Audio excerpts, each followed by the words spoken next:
Conexionistas, bienvenidos a una plática más de nuestra serie de cultura política. Podrán ver que está con nosotros Alejandro Envila Fischer, periodista, catedrático, abogado y un observador muy crítico de lo que ocurre en la política en este país y en los países de junto también de paso, ¿no?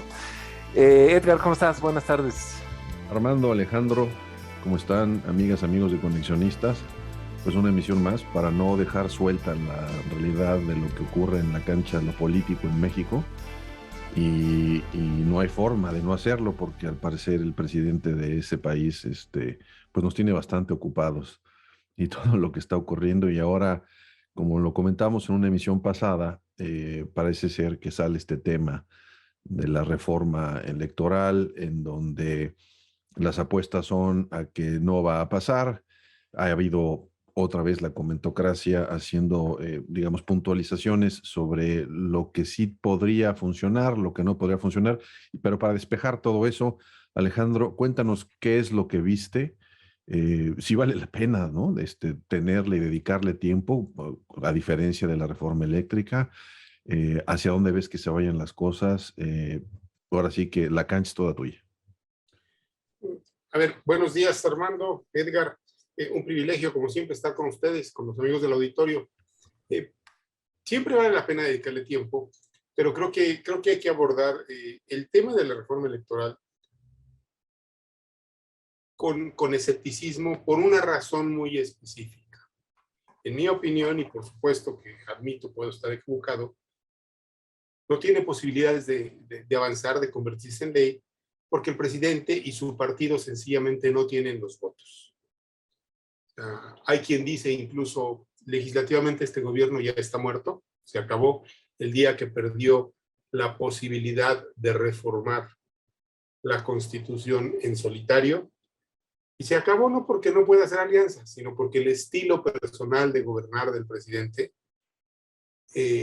imitado por los integrantes de su partido en las cámaras legislativas, no es el de negociar, es el de imponer. Y en este momento ya no tienen los votos para imponer. A ver, ¿por qué presenta entonces el presidente un proyecto de reforma? Repito, esta es mi opinión. Pues yo creo que porque él ha decidido que su fuerza está en polarizar. Y así como la reforma eléctrica estaba muerta porque no tenía los votos para modificar la Constitución,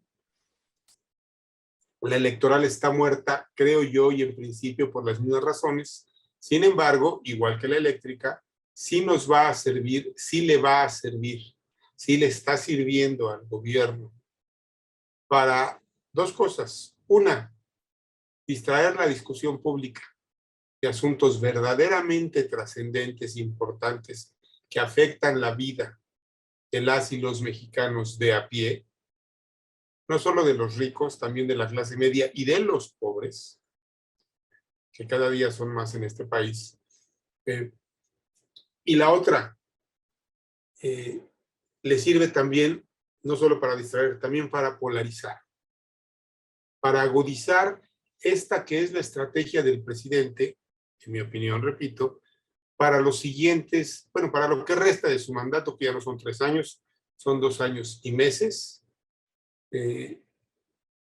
Y bueno, pues para acercarse al proceso electoral de 2024 con una sociedad polarizada, dividida en dos bandos.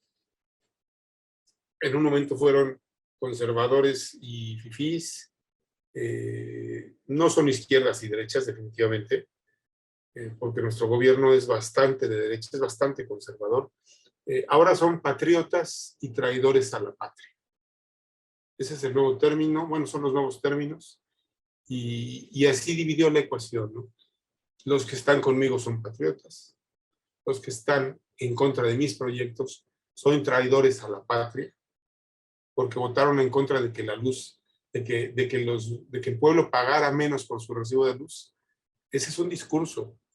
Lo cierto es que si la reforma eléctrica hubiera pasado, el pueblo, que en realidad son los ciudadanos, somos los ciudadanos, no íbamos a pagar menos. En este caso, no vamos a pagar menos por el recibo, por el servicio de energía eléctrica, el recibo de la luz. en este caso, el argumento, perdón que lo diga así, pero es todavía más chabacano. Nos vamos a ahorrar 24,000 millones de pesos, dice Ebrard, y 20,000, dice el presidente, no se ponen de acuerdo en las cifras. A ver, si hacemos esta reforma electoral, 20,000 millones de pesos en el presupuesto de egresos de la federación, perdón, no pintan y no resuelven nada. Sí es cierto que tenemos una democracia cara. Yo lo he dicho en este espacio muchas veces. El encarecimiento de la democracia es consecuencia de la desconfianza con la que los mexicanos vimos y vivimos los procesos electorales durante mucho tiempo. Construimos un aparato electoral y un sistema electoral costoso, lleno de candados, papel seguridad en las boletas, actas con copia, 2 copias, 3 copias, programa de resultados electorales preliminares, credencial para votar con fotografía, muchas cosas que en el mundo normalmente no existen. Bueno, todo eso se hizo porque los opositores al gobierno en su momento, los partidos de oposición, y en su momento Morena mismo, demandaban todos estos candados para decir sí creo en la elección, que al final normalmente decían el resultado fue fraudulento, pero eso ya era más un resultado de no saber perder que de que hubiera existido fraude. Por supuesto que en México hubo fraudes electorales, eso lo sabemos todos, pero también en Canadá y en Estados Unidos, y en diferentes países de Europa. No es una perversión privativa de los políticos mexicanos. Tergiversar la voluntad popular es una perversión privativa de los políticos en general. Si pueden, se roban una elección. En Roma, y también en Washington, y en Londres, y en Madrid, por supuesto. No es un fenómeno que tenga que ver con los mexicanos y el PRI. No, es un fenómeno que tiene que ver con la política. Los mexicanos construimos un sistema que nos costó 30 años más o menos más de 30 años. En realidad las reformas políticas, más o menos 8, vienen desde, hay quien dice que de 63 que nacen diputados de partido, hay quien las ubica en 77, pero bueno, el caso es que a principios de los años 90, a finales de los 80, se construye el Instituto Federal Electoral. Las elecciones las organizaba el gobierno. Esto que para nuestra generación puede parecer absurdo. ¿A qué le pierdes el tiempo a eso? No, a ver, los muchachos que tienen 20 años no saben que antes las elecciones las organizaba el gobierno y que el aparato electoral no era permanente. Hoy tenemos un aparato electoral permanente, profesionalizado, que claro que nos cuesta dinero. Pero a ver, yo simplemente señalo una cosa, cuesta más caro. O sea, las elecciones son el mecanismo institucional de transmisión del poder de forma pacífica. Así se renuevan los gobiernos. Puede parecernos costoso, puede ser costoso, claro, pero la credencial para votar nos sirve para votar y para muchas otras cosas más. Exacto. Oye, me gustaría regresar un poco al tema. Comentas que es el gran distractor y es el gran polarizador todo este tema de la el nuevo distractor y el nuevo polarizador. Exactamente. Entonces aquí la gran pregunta, la gran duda sería, tú desde tu punto de vista, ¿qué es ahorita lo que nos deberíamos estar preocupando antes de una reforma que ni siquiera va a pasar? Mira, el país tiene muchos problemas de fondo.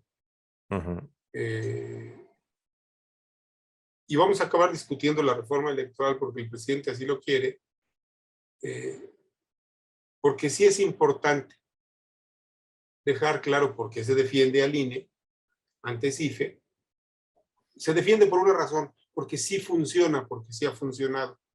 Pero tendríamos que estar hablando de otras cosas. A ver, tenemos una crisis económica reflejada ya en inflación sin crecimiento. Esto que no es un término absolutamente técnico, lo que le llaman estanflación, Tenemos una economía estancada con inflación, la inflación más alta de los últimos 20 años. Sí es cierto, hay factores externos que la están empujando, pero corresponde a las autoridades del presente de cada país, en este caso de México, combatirla, hacer cosas para controlarla, combatirla. Lo cierto es que no están haciendo muchas cosas, o al menos no están haciendo muchas cosas, y las que están planteando o proponiendo hacer no suenan muy efectivas, como cuál, el control de precios, ¿no?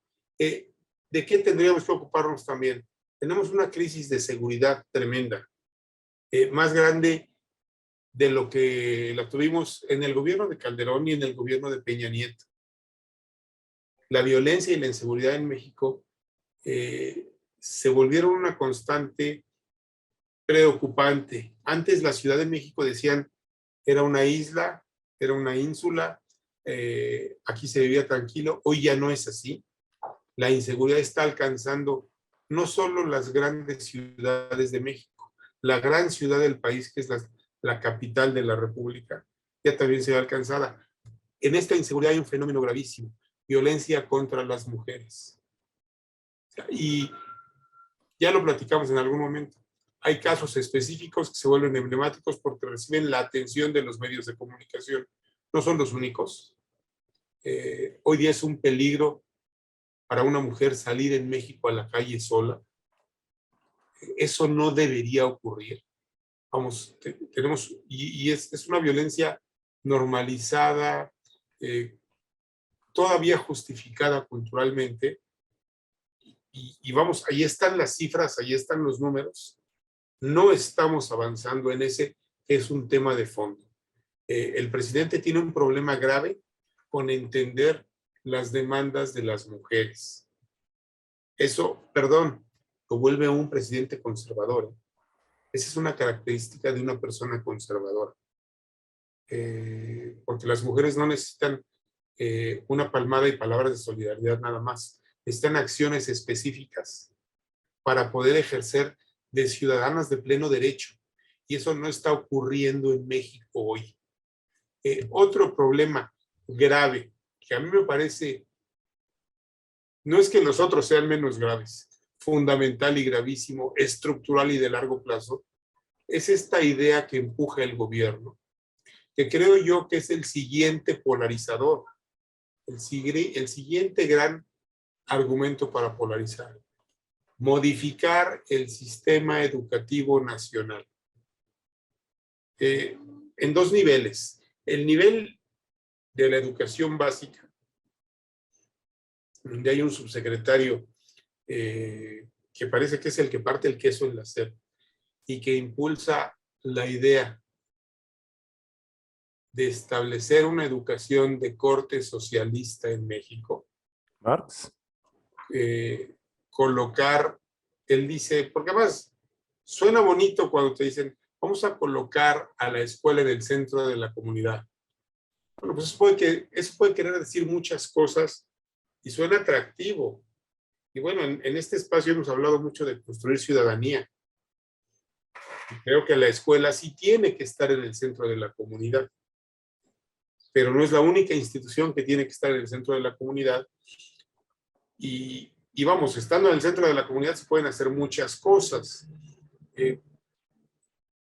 Proponen modificar todos los libros de texto, modificar la estructura del sistema educativo, desaparecer los grados académicos como los conocemos hoy día. Todo eso puede estar bien, pero a ver, ¿a qué pretendes llegar? Bueno, pretende llegar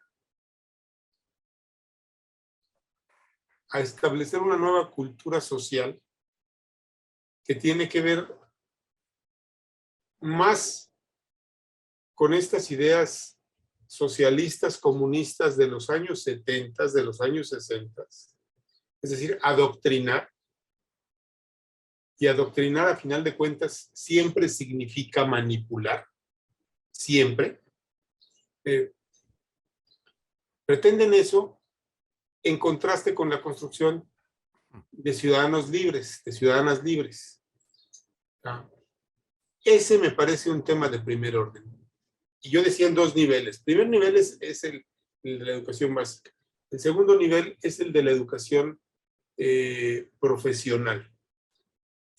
Y bueno, pues aquí podemos entrar a una discusión profunda que yo insisto, para mí este es un tema estructural mucho más importante que una reforma electoral que no tiene los votos que no necesitamos y no tiene los votos para proceder para convertirse en ley. A ver, el presidente ha sido consistente en atacar a las universidades, empezando por la Universidad Nacional Autónoma de México.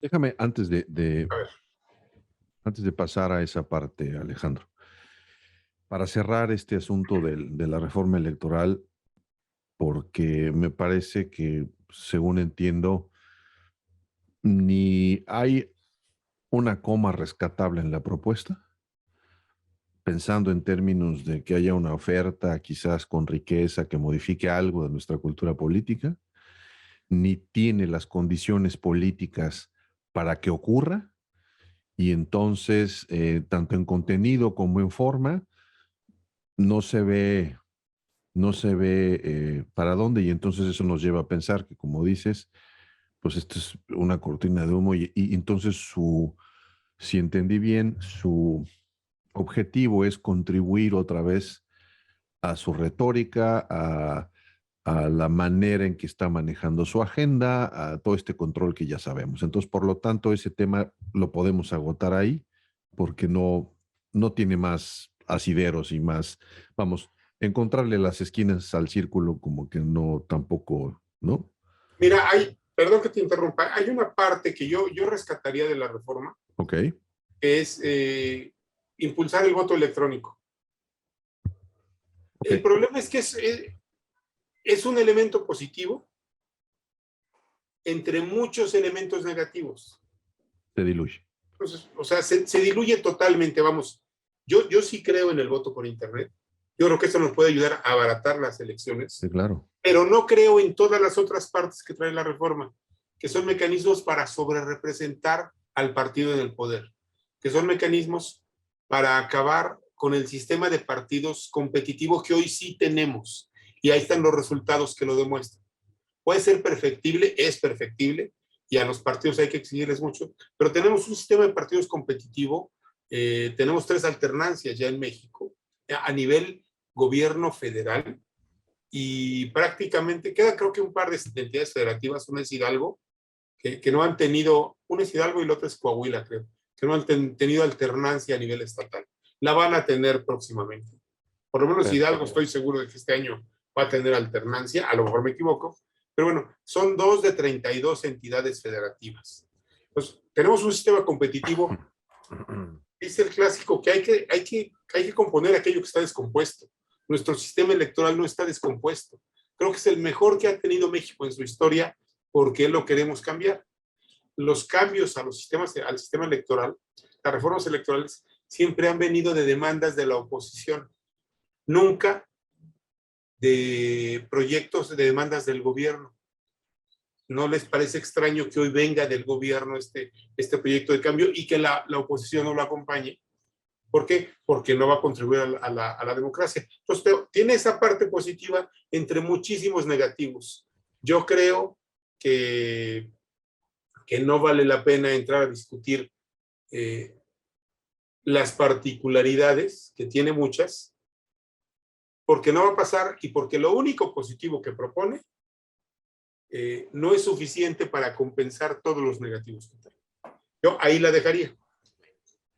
No, coincido porque no se ve algo con sustancia, ¿no? Y tampoco hay condiciones para que ocurra o se acepte. Ahora, en ese sentido, tocas esta otra parte que me parece muy interesante y además, eh, hace un día, el día de ayer, en tu espacio, en Conexionistas, en Hechos y Nombres, sacas un documento que me parece bastante provocador. Hay algunos argumentos ahí que me llamaron la atención, que quisiera yo entender mejor, porque no sé si estoy de acuerdo o no, pero donde retomas este tema de la educación. Y yo recomiendo mucho a nuestros lectores que lo lean, que le echen un ojo, porque parece ser entonces que desde Palacio Nacional tenemos a un individuo que trae la ametralladora suelta y que está Sí, sin volteando duda. a ver a qué le dispara, y ahora lo que sigue es todo aquello que no contribuye a su control, ¿no? En términos de poder, y apunta, como dices, el siguiente misil a la educación y lo que estabas comentando ahorita. Entonces, distingues que había dos niveles, ¿no? En la básica y en la superior. Eh, Quizás para seguir el mismo protocolo de análisis con la reforma eléctrica y con la electoral, ahora en este caso, esta propuesta, ¿hay algo que sea rescatable, Alejandro? ¿Hay algo que valga la pena considerar, o todo lo contrario? Cualquier propuesta va a abrir cajas de Pandora y le va a abrir la puerta a demonios, que parece ser que es algo que estás advirtiendo en tu columna. Es decir, mucho cuidado con tocar esto. Eh, ¿O solamente estamos hablando de esa parte? A ver, yo creo que sí,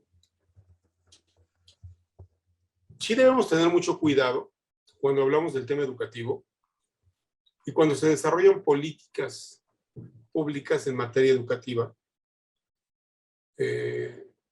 porque aquí lo que se está planteando, estamos hablando de la formación de las generaciones futuras y de las que ya están a la vuelta de la esquina para integrarse al mercado laboral.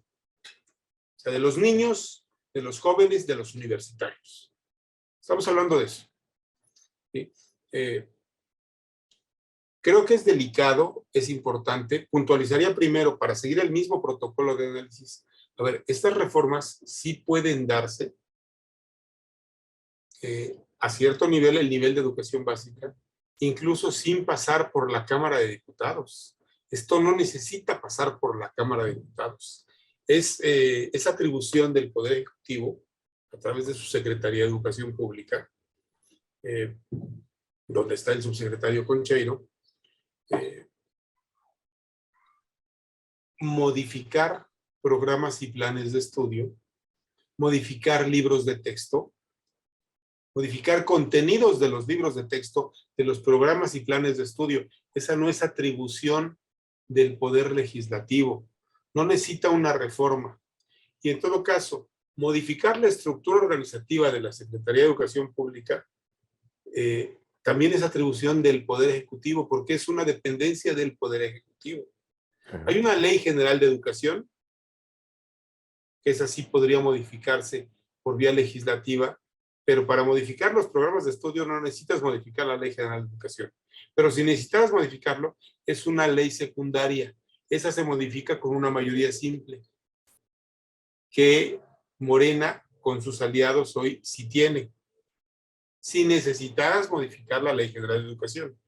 Pero repito, para hacer nuevos libros de texto no necesitas una modificación a la Ley General de Educación. Para modificar la estructura del sistema educativo nacional, esa es una modificación de carácter administrativo. Es decir, el presidente lo puede hacer a través de su secretaria de Educación, que es la maestra Delfina Gómez, señalada como delincuente electoral, probado y condenada como delincuente electoral, que ahí sigue en el cargo, ¿no? Pero a ver, a nivel universitario,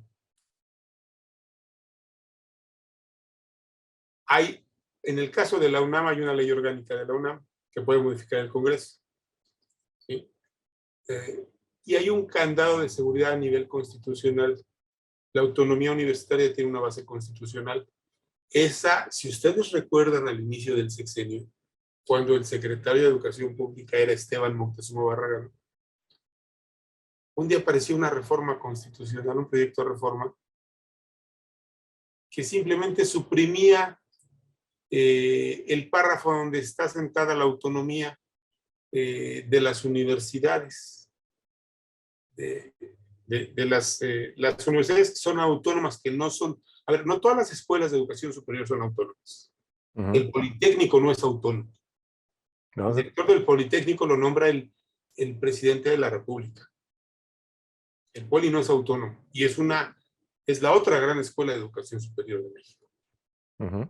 Universidades autónomas son la UNAM, la segunda más grande es la UDG, luego creo que sigue la Autónoma de Nuevo León.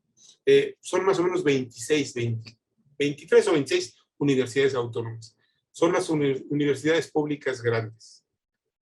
La autonomía universitaria les da la posibilidad de autogobernarse.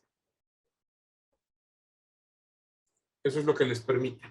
¿Y por qué estoy entrando a este tema? A ver, porque el presidente, dentro de este proyecto de modificación educativa, que en mi opinión tiene un corte absolutamente ideológico y busca controlar, busca adoctrinar para controlar, ya lo dije yo, en mi opinión, adoctrinar y manipular van de la mano, son prácticamente sinónimos.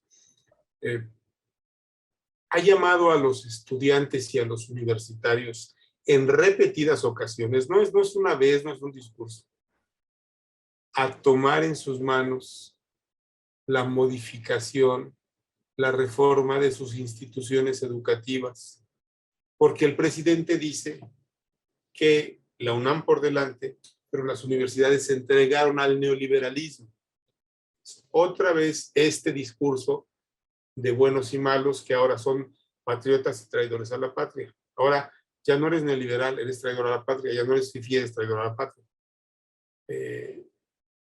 A ver, yo creo que aquí hay una discusión de fondo y a lo mejor ahí no vamos a estar de acuerdo en todo. Yo creo que las universidades y las escuelas en general no deben ser centros de adoctrinamiento, deben ser centros de preparación y capacitación para la vida en sociedad y para impulsar un proyecto nacional. Pero vamos, impulsar un proyecto nacional no significa hacer que todos piensen lo mismo. Nada más contrario a la diversidad, perdón, nada más contrario a la uniformidad de pensamiento que la diversidad de pensamiento y la universalidad de pensamiento que se da en las universidades, en todas, públicas y privadas. Por supuesto que siempre habrá orientaciones y tendencias que prevalezcan en diferentes momentos, pero en las universidades se discuten ideas, se debate, se modifica, se investiga, se intercambian puntos de vista y se supone que se tienen, y así se genera el conocimiento, discusiones informadas. Se supone, no siempre ocurre, a ver, las universidades no son islas de la pureza ni templos del conocimiento nada más. Son instituciones construidas por humanos, por seres humanos, con intereses y son perfectibles. ¿Sí? Pero vuelvo al tema. Yo insisto, creo que la universidad, las universidades, no deben ser escuelas de adoctrinamiento. Deben ser centros de preparación y de capacitación para que sus egresados salgan de ahí preparados para tomar decisiones, para asumir responsabilidades y, por supuesto, consecuentemente, para ganarse la vida. Responsabilidades en el sector público y en el sector privado. Preparados para tomar buenas decisiones y asumir efectivamente esas responsabilidades. Vamos, cuando tú no estás preparado, y no me refiero a ustedes, no hablo en genérico, cuando alguien no está preparado y asume una responsabilidad, lo más probable es que lo haga mal. Ejemplos quieren, tenemos muchos. Yo ponía en el texto, escribí en el texto que comenta Edgar, bueno, pues este es el director general de Pemex. Seguramente el presidente piensa que está preparado. Pemex tiene los peores números de su historia, ¿eh? Los peores, los peores. Su director general es un señor con carrera trunca de ingeniero agrónomo. Pemex no es capaz de elevar su producción. Decidió, por razones ideológicas, revertir una reforma energética que le abría el espacio al sector privado para explorar yacimientos de petróleo en aguas profundas, cuando México no tiene la tecnología, Pemex no tiene la tecnología para por sí mismo hacer esa exploración. Entonces, si es que tenemos petróleo en aguas profundas, que yo creo que sí tenemos, ahí se va a quedar guardado, porque Pemex no tiene ni la tecnología para explorar, ni los recursos para financiar esa exploración. Y todos los días pierde una cantidad escandalosa de dinero. ¿De dónde sale ese dinero? Está saliendo de los impuestos. Sí, lo estamos pagando. Está saliendo del presupuesto. ¿Y a quién se lo quitan? Pues se lo quitan a educación, se lo quitan a salud, se lo quitan a la compra de medicamentos de niños con cáncer. No sé si les parezca conocido el tema. Se lo quitan al desarrollo de infraestructura. ¿Cuántas carreteras nuevas se están construyendo en México? Se lo quitan a obras que podrían ayudar a crecer la economía y a mejorar la calidad de vida, a desarrollar al país. La visión es otra. Una visión ideológica nos llevó hoy a decidir que no tenemos por qué compartir, estoy hablando a nombre del gobierno mexicano, nótese el tono, no tenemos por qué compartir la riqueza energética con esas empresas saqueadoras, y mejor que se quede guardado el petróleo ahí en aguas profundas. Si no es mío, no es de nadie. No, bueno, a ver, podría ser en el esquema anterior, el esquema que derogaron, funcionaba más o menos así. Claro. México licitaba contratos para explorar. Y la empresa que quisiera explorar tenía que pagarle al gobierno. Si ganaba la licitación, tenía que pagarle al gobierno por el derecho para explorar. Y con un contrato. Si encuentras petróleo, una parte es tuya y la otra parte es mía. Claro. Sí, pero de entrada ya saqué dinero, o sea, ya te cobré por explorar. Yo no arriesgo el recurso. Así le hace Cuba, por cierto. Así le hace Cuba. Así le hace Cuba. Exactamente. Oye, pero regresando un poco al tema, perdón, Edgar. Tú hablas de que en el caso de la Secretaría de Educación Pública con los planes de ¿cómo se llama? Los planes de educación, los planes educativos y demás. Los programas. Puede cambiar ahí todo el paradigma de la educación primaria, ¿no? Pero ¿cómo sería?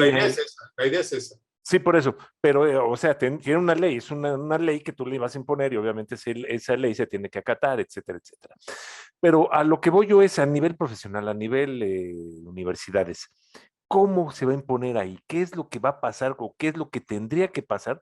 Pues obviamente para hacer lo que pretenden hacer. A ver, lo que el presidente le ha propuesto de manera de invitación a los universitarios de las universidades autónomas es que ellos sean los que modifiquen la forma de gobierno de las universidades. A ver, en cualquier universidad hay muchas cosas que modificar. ¿Qué significa que ellos los modifiquen? Bueno, para mí solo tiene un significado.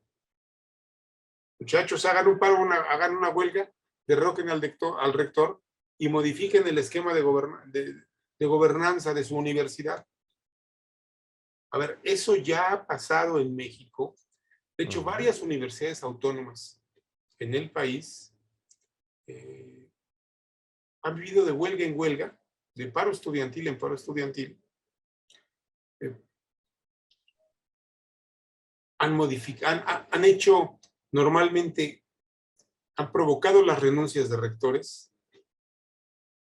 y lo único que han conseguido politizar a las universidades, devaluar la calidad y la percepción de la calidad, que esto es igual de importante, la percepción y la calidad, la percepción de calidad y la calidad son igual de importantes, de sus egresados, producir egresados cuando egresan, porque algunos se quedan ahí viviendo la eterna juventud de los movimientos universitarios, producir egresados sin atractivo para el mercado laboral, con títulos devaluados.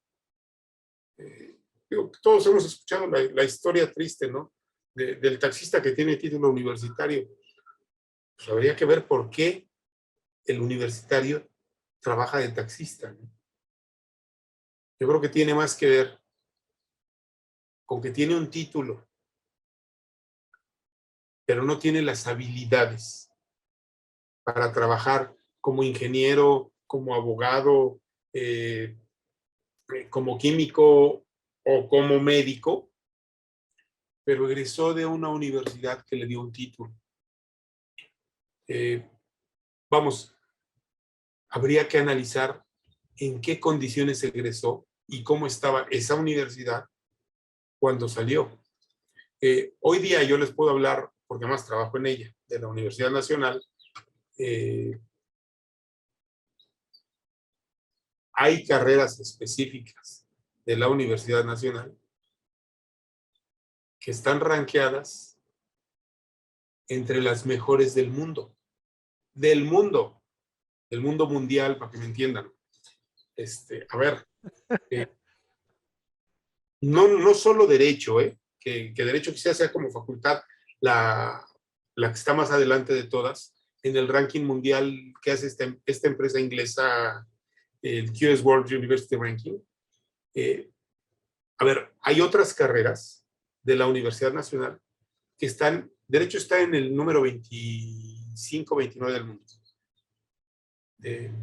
Muy por encima y perdón el comercial, muy por encima de las españolas, de la Complutense y de la de Barcelona, que son las dos grandes universidades, las macrouniversidades españolas.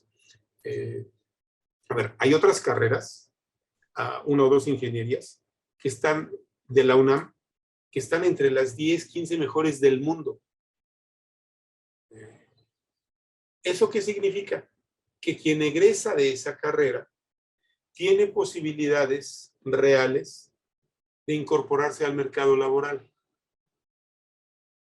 ¿Por qué? Porque viene de una escuela que tiene un buen ranking, no decretado por el gobierno mexicano ni por un organismo evaluador mexicano.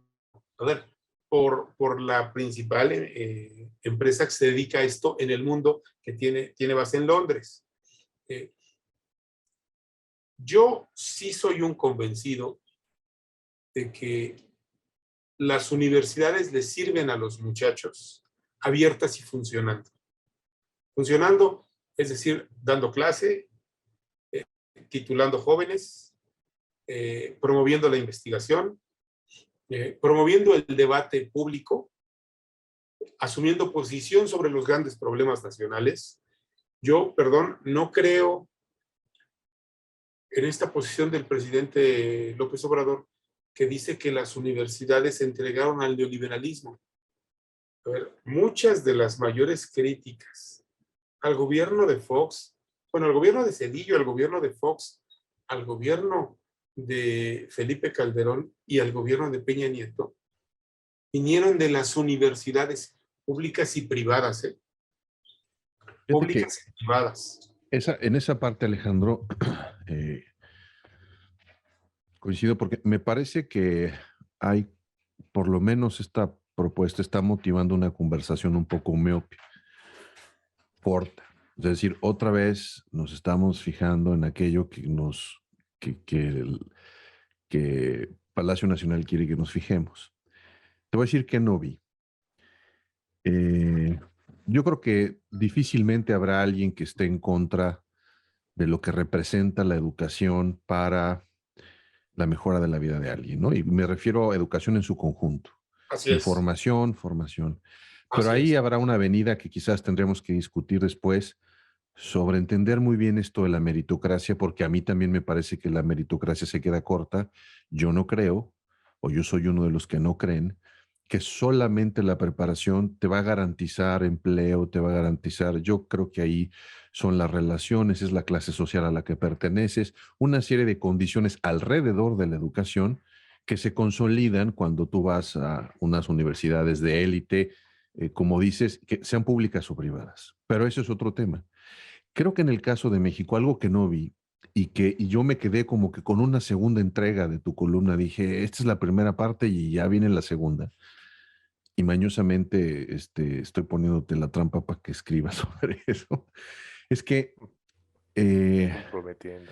en México la cercanía de las instituciones públicas, sobre todo con la guerra sucia que se da en los setentas, instituciones públicas y privadas, quizás un poco antes, con el final de la Guerra Fría, ¿no? Más bien estaríamos hablando de esa década en concreto, los 50, hay un acercamiento ideologizante de las universidades públicas y privadas con el poder y con grupos de poder en México que no podemos negar. Ciertas universidades privadas con todo este movimiento que fueron los FUAS en Puebla, con el Muro, ¿no? Y entonces la educación privada, en algunos casos solamente se quedó en escuelas preparatorias, otras llegaron hasta las universidades, tenía un claro sesgo ideologizado y además de militancia y además cercana a ciertos grupos de poder que hoy, ¿no? En estados como Jalisco, como Puebla, vemos con claridad y son cotos de poder de esos grupos y entonces tenemos el Yunque, tenemos el movimiento sinarquista y por otro lado las universidades públicas, ¿no? También generaron, ¿no? Se entendió a la universidad pública y las universidades estatales como estos centros de formación de cuadros de porros, de profesionistas, o sea, no con esto estoy haciendo ningún tipo de degradación de contenido, sino profesionistas que se prestaban a este tipo de situaciones. Y ese es un tema en la conversación que no está, que no toca esa reforma o no tocan las propuestas, porque entonces es cualquier cosa que se toque, hay que tratar a los sindicatos con los pétalos de una rosa, a estos grupos de intereses creados que llevan décadas incrustados, ¿no? Y que, por ejemplo, pues hay un grupo de poder claramente vinculado que funciona y se orquesta, aunque lo nieguen, ¿no? De universidades privadas como fue el momento en el que el ITAM, ¿no? Tuvo su éxito con el modelo de Alberto Valleres y todo este corredor de instalación de relaciones e intercambio, ¿no? De ciertas cosas en donde no hay ninguna duda que han sido exitosísimos en materia económica, ¿no? En fin, la vinculación de los grupos de poder empresariales locales con el Tecnológico de Monterrey, es decir, los grupos de poder no están ajenos a la educación de esta universitaria. Entonces, no solamente estamos hablando de preparación, estamos hablando culturalmente de esta posibilidad que te da, si eres un estudiante destacado, de ser visto por estos grupos de poder o para que formes parte de ellos, tengas trabajo, milites, pero sobre todo para que refuerces la forma en la que estos grupos ven el mundo. Y hablar de la penetración de este tipo de grupos y la presencia de este tipo de grupos en las universidades públicas, privadas y sobre todo estatales, es una conversación que no veo o que no vi, y entonces me parece que es como que tengo la impresión, y creo que eso ha sido consistente con los gobiernos, no soy un experto y acuso mi total ignorancia al respecto, que es una conversación que decididamente no se toca. Hablemos entonces de cambiar los libros, hablemos entonces de cambiar la matrícula, pero no toquemos a los grupos de poder enquistados detrás de la toma de decisiones, ¿no? Y enquistados desde, o sea, porque esto parece ser que es una cadena de fenómenos, no es nada más los muchachos universitarios.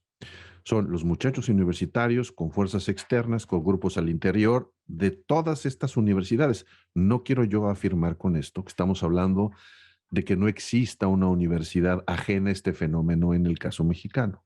Yo creo que deben ser las más, pero me parece ingenuo, ¿no? Que estas conversaciones o estas propuestas de esta administración y de pasadas administraciones, bueno, no ingenuo, me llama la atención que no se toque. Y entonces tenemos estas conversaciones que son útiles, Alejandro, y yo creo que hay que tenerlas. Pero a mí, desde el fenómeno de la cultura política, me gustaría ver estas otras, porque esa realidad también está presente ahí. No sé cómo la veas tú, o seguramente yo estoy viendo un fenómeno que se quedó en la década pasada, no lo sé. Yo creo que no se quedó en la década pasada. Yo creo que está totalmente vigente. Y mira, habría que profundizar en la discusión, pero yo de entrada te diría una cosa. Si una red de universidades sirve a los intereses empresariales y esa visión del mundo, y en la década de los 80s, y en los 60, los 70, los 80s, fue claramente militante de un movimiento religioso de derecha conservadora vinculado al empresariado. A ese te refieres, creo yo. Y ahí nació primero el Muro y luego el Yunque y los Tecos y todas estas cosas que conocemos, el movimiento sinarquista en el Bajío.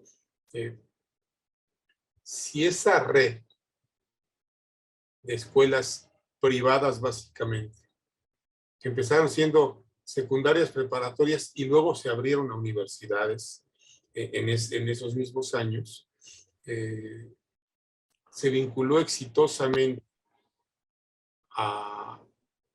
o fue parte de un proyecto conservador en lo religioso. Tiene que ver mucho con la religión y mucho con una clase empresarial que no es la misma de hoy, no es exactamente la misma, aunque sobrevivan algunos. Digamos que eran empresarios, voy a no ser tan preciso en los términos, nacionalistas, que crecieron en un México, en un mundo con economías cerradas, que yo creo que no alcanzaron a ver que venía una cosa llamada globalización. Y luego vinieron otros empresarios vinculados al TEC de Monterrey, al ITAM y a otras escuelas, con una visión mucho más laica de las cosas, para empezar. Eso habría que ponerlo sobre la mesa. Y mucho más internacional. Y efectivamente, se dedicaron a preparar alumnas y alumnos con un perfil profesional ad hoc para la globalización.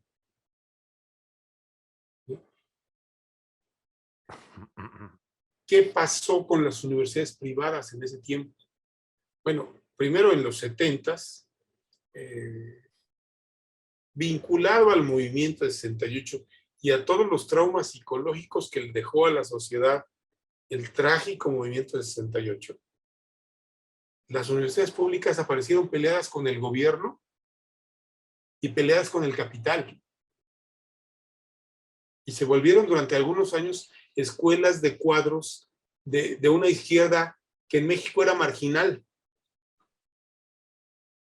¿Sí? El costo de ese juego acabó siendo, en mi opinión, una primera etapa de rechazo en el sector productivo y en los empleos para los egresados de las universidades públicas. No necesariamente justificado, simplemente por etiquetas, porque hay que decirlo, no todos los egresados de las universidades públicas en los años 70, en los años 60, eran muchachos que militaron en el Partido Comunista Mexicano, ¿eh? O sea, no es así. Por No era supuesto así. que no. No era así. Sin embargo, la etiqueta fue esa. Y se produjo un fenómeno de marginación del mercado laboral, sobre todo de los mejores puestos de trabajo. Estoy de acuerdo con lo que planteas, Edgar. A ver, y yo lo llamaría la perversión de la meritocracia. Cuando el mérito no es suficiente, o los grupos de poder lo colocan como un requisito indispensable, pero no suficiente para ser parte de una élite, pues muchos jóvenes egresados profesionistas que no tienen las relaciones necesarias acaban no desarrollando todo su potencial porque son marginados. Eso me parece que así fue y así es todavía. Eso sigue ocurriendo. Y tristemente creo que va a seguir ocurriendo y sí tendríamos que hablar del fenómeno, pero con mucha más profundidad. Pero a ver, a mí, en este momento, ¿qué me preocupa? No digo que no sea importante esta parte, me parece fundamental, pero creo que requiere de tiempo y de otras Sí, discusiones claro, de otra más conversación, complejas, sin de otra duda. conversación. Me preocupa volver al modelo que desde el gobierno se impulse la idea de volver al modelo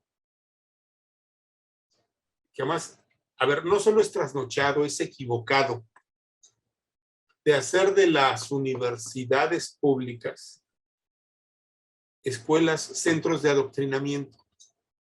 A ver, yo recuerdo perfectamente a varios amigos que me dijeron cuando yo les anuncié mi decisión de tratar de ingresar a la UNAM, que me decían, pero ¿cómo? Es una universidad comunista. No es cierto. Bueno, según el presidente de la República, es la universidad más neoliberal de México. Tampoco es cierto. A ver, etiquetas y más etiquetas.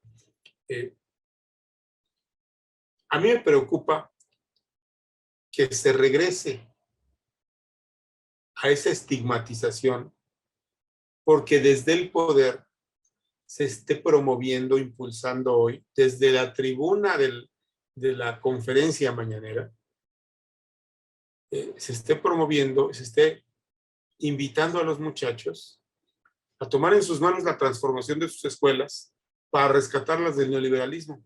A ver, perdón, señor presidente, usted está convocando a que los muchachos hagan paros y huelgas en las universidades.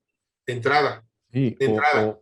o algo quizá peor, Alejandro, que desafortunadamente por el tiempo que ya nos comió, pero, o sea, siguiendo la línea de lo que dices, yo creo que vale la pena continuar esta conversación, porque déjenme ambos soltar casi una broma, ¿no? Para cerrar y pensar, De mal gusto. dejar pensando a Alejandro para volver a reflexionar, para continuar con este tema. Si tomamos el ejemplo de lo que está ocurriendo con nuestro aeropuerto de clase mundial, el nuevo, por supuesto, en donde ahora por decreto las empresas van a tener que moverse, creo que Aeroméxico o Viva Aerobús, para poder llevar clientela, ¿no? A más vuelos a ese aeropuerto. Siguiendo la línea de lo que comentas, entonces me preocupa que un programa ideologizante que seguramente va a ser incapaz de dar resultados, primero en el corto plazo, porque estamos hablando de educación y eso te lleva a generaciones. Así es. Segundo, de un gobierno que ha tenido muy poquísimos resultados tangibles y demostrables o incontrovertibles como para decir, bueno, esto es lo que me ha dado resultado y entonces sigamos este modelo. Entonces, digamos que es una línea, una dirección que viene cobijada por, digamos, éxitos muy cuestionables. Entonces, lo que O no hay sigue, éxitos, o no hay no éxitos, hay claro. o no hay. O sea, lo que sigue entonces, si eso va por ese camino, es que después, por decreto, para vincular a los egresados con el mercado, les exijan a los empleadores públicos y privados cuotas para decir, ahora me vas a tener que contratar a mis egresados formados en mi supermodelo. Y entonces tenemos la mano interventora del Estado, digamos, más perversa que jamás habíamos tenido. Más perversa y más ineficiente. Sí. Más ineficiente. A final de cuentas, ¿quién paga eso? Mira, yo no quiero ser irrespetuoso, pero sí no puedo dejar de señalar esto. A ver, la Universidad Autónoma de la Ciudad de México no, tiene ya 20 años. No ha podido acreditarse como una escuela que produzca egresados que le interesen al sector privado y al sector público también. Porque a la hora de elegir un egresado, voy a contratar a este egresado. No solo las grandes empresas multinacionales o transnacionales mexicanas o globales, o extranjeras, no solo ellas se fijan en el perfil del egresado y en sus capacidades y en sus habilidades. A ver, si van a pedir trabajo al Banco de México, las cosas son más o menos iguales, ¿eh? A ver, si sabes economía, si sabes derecho, si sabes financiero, si sabes bancario, si sabes... y si van a pedir trabajo a Hacienda, también, a ver, ¿por qué voy a esto? Porque finalmente no importa el sistema político en el que vivas. Y no importa incluso o importa, pero menos, la perversión de la meritocracia y la red de relaciones. Cuando tú eres incapaz porque no estás preparado, porque no estás preparada, difícilmente vas a obtener un cargo, yo lo escribí en el artículo, aunque sea en China, aunque sea un país de economía centralmente planificada, un cargo de alta responsabilidad, y si lo obtienes vas a entregar malos resultados y te van a correr rápido. O sea, aún en un país de economía centralmente planificada, y China es el único que ha tenido éxito, el único que, digamos, ha sobrevivido y crecido, porque, perdón, los otros quebraron. Los otros literalmente quebraron. A ver, aún ahí, para ser el director de la empresa petrolera nacional, necesitas más que una carrera trunca de ingeniero agrónomo. Solo en México estamos viendo algo,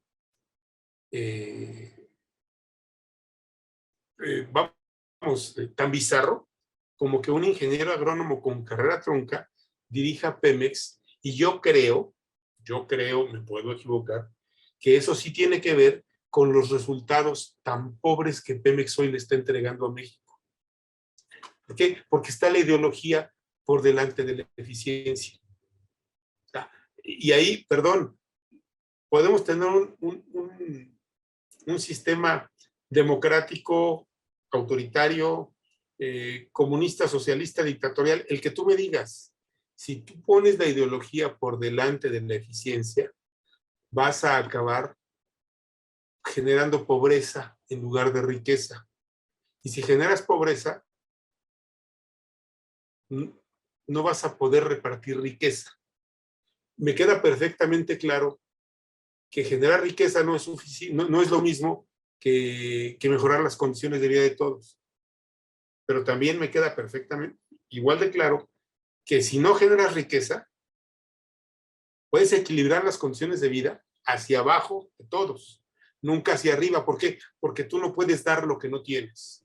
Tú no puedes repartir una riqueza que no tienes. Has generado. Está clarísimo. Yo creo que esa sería la gran conclusión de la reflexión de esta ocasión. Insisto, creo que hay que volverle a dar una pensada en aquellos temas que quedaron fuera, para variar, darle seguimiento. Y Alejandro, pues agradecerte de nuevo que hayas traído esto, porque ya nos estábamos yendo con la finta de la reforma electoral. Entonces, Exacto. Gracias, Alejandro, por tu tiempo. Armando, Edgar, como siempre, un placer estar con ustedes, discutir, y está claro, no siempre vamos a estar de acuerdo, pero vamos, el chiste son las discusiones ordenadas, informadas. Exactamente. Y a todos nos dejan algo, ¿no? Sí, sin duda. Exactamente. Alejandro, tu Twitter. @envilafisher. Que hay que regresar a la discusión de Twitter también, ¿eh? Porque exactamente. hay cosas también que yo creo que debemos volver a discutir. Sí. Exactamente. Y a nosotros síganos en Conexionistas MX en Twitter y en Facebook. Nuestro canal en YouTube es Conexionistas México, y en Spotify somos simplemente Conexionistas. La música que estamos escuchando es de Alejandro Saborit, su canal Alejandro Saborit en YouTube. El diseño es de Sofía Reynoso, ahí la encuentran en Facebook como Sofía Reynoso Diseño Gráfico. Muchas gracias, nosotros somos Conexionistas.